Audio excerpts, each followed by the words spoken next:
This channel's content is strictly for educational and informational purpose and does not endorse or promote any form of violence, harm, illegal activities, self-injuries and communal disharmony. আজি করে তাণ্ডব লীলা ভাঙচুরের কথা শিকার এক হামলাকারী দমদম পূর্ব সিথির বাসিন্দা সৌমিক দাস স্বীকার করেছে এবং নিজের মুখে তিনি স্বীকার করেছেন যে এই ঘটনায় ভাঙচুরে তিনি ছিলেন, তবে কারো প্ররোচনায় ভাঙচুর করেননি। সবাই ঢুকে গিয়েছিলেন, তাই তিনিও ঢুকেছিলেন আরজিকর ক্যাম্পাসের ভিতরে এবং যারা ভাঙচুর করেন তাদের অনেককেই তিনি চেনেন বলেও স্পষ্ট জানিয়েছেন এই সৌমিক।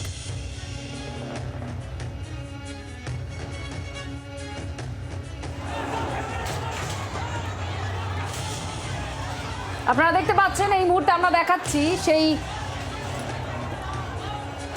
মুহূর্তের ছবি। জি 24 ঘন্টা যে ছবি আপনাদের এক্সক্লুসিভলি দেখাচ্ছে এবং আমরা বারবার প্রশ্ন তুলেছি যারা ভাঙচুর করেছে তারা কারা। একে একে সকলকে চিহ্নিত করা হচ্ছে, চলছে, গ্রেফতারও আটকও করেছে পুলিশ।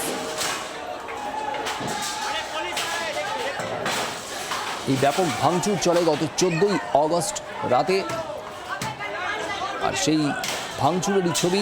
প্রশ্ন উঠছে ওরা কারা যারা এইভাবে ব্যাপক ভাঙচুর চালালো গোটা আরজিকর হাসপাতাল ইমার্জেন্সি বিল্ডিংয়ের ভিতরে ঢুকে, তারা কারা?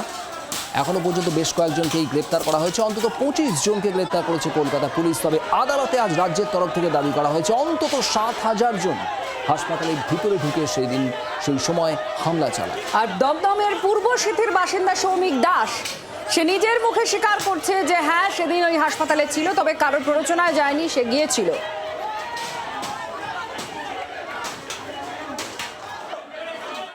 আমি বিজেপির মন্ডল সভাপতিকে একটা কথাই বলতে চাই যে উনি যদি এটা বাইরে দিয়ে থাকেন যে আমার ঘনিষ্ঠ বা আমার সাথে দেখা যায়, প্লিজ আমাকে কিছু প্রমাণ একটু যদি দেখান তাহলে ভালো হয়। আমি নামটা শুনে আইডেন্টিফাই করতে পারিনি, তারপর আমি অঞ্চলে খবর নিলাম, যেহেতু পূর্ব সিথি আমার ওয়ার্ডের পার্শ্ববর্তী ওয়ার্ড।